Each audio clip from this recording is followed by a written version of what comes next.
Let's talk about the 7 books that I hope to read in the month of May. Starting off with Boring Asian Female by Canwen. In this one, we are following Elizabeth, who knows she is ordinary in every sense of the word, except for her academics. She is ambitious and she's really smart, and all she wants to do is get into Harvard. Then she doesn't. But you know who does? A classmate of hers. And in natural fashion, she decides to stalk her classmate and find out what makes her extraordinary. I feel like this one is going to be a wild ride. Another book that I'm hoping is a good time is Molka by Monika Kim. I ended up reading The Eyes Are the Best Part by this author last year and absolutely loved it. So Molka is supposed to be an abbreviation for Molre Camera, which means a sneaky camera hidden to capture covert images and videos in places where you wouldn't normally expect them. For example, a bathroom. And so we follow 2 separate people, an IT technician who installed one of these cameras in a bathroom and a girl who gets caught up in the scandal of what happens next. It is a horror book, so there is going to be gore in here. I can't wait to see what happens.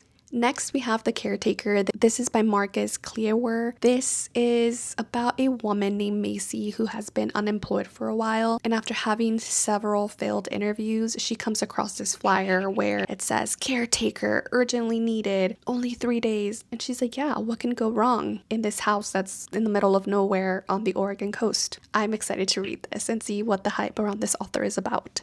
Next, we have Too Close to Home by Seraphina Nova Glass. This is actually the first book that I'm going to pick up by this author. I didn't know anything about her, except that this book was comped to Finley Donovan, which is a series that I actually really enjoy. That's the one series that I'm constantly reading as like my cozy, fun series, and so I wanted to explore other books that have that similar vibe. Okay, we have 3 more. The first one of those is Liar's Dice. This is by Juliet, Faithfull, and in this one we're following 2 twin sisters in 1970s Brazil. It is historical fiction, I believe, and in this one of those sisters ends up getting this mysterious disease and then she goes missing and her sister is trying to find out what happens to her. Next, we have Burn the Sea by Mona Tewari. This is book number 1 to a planned duology. That cover is stunning. All that I know is that it's a historical fantasy that reimagines the Portuguese attack on South India in the 1500s. And so last but not least, we have The Subtle Art of Folding Space by John Chu. I have been on a fantasy kick and I'm going to continue to ride that wave. This is also my first book by this author. This is supposed to be a literary sci-fi story of quantum physics meets toxic family dynamics. It sounds like it's going to be a little bizarre and a little out there, and I'm here for that. So those are the books that I'm planning to read in May.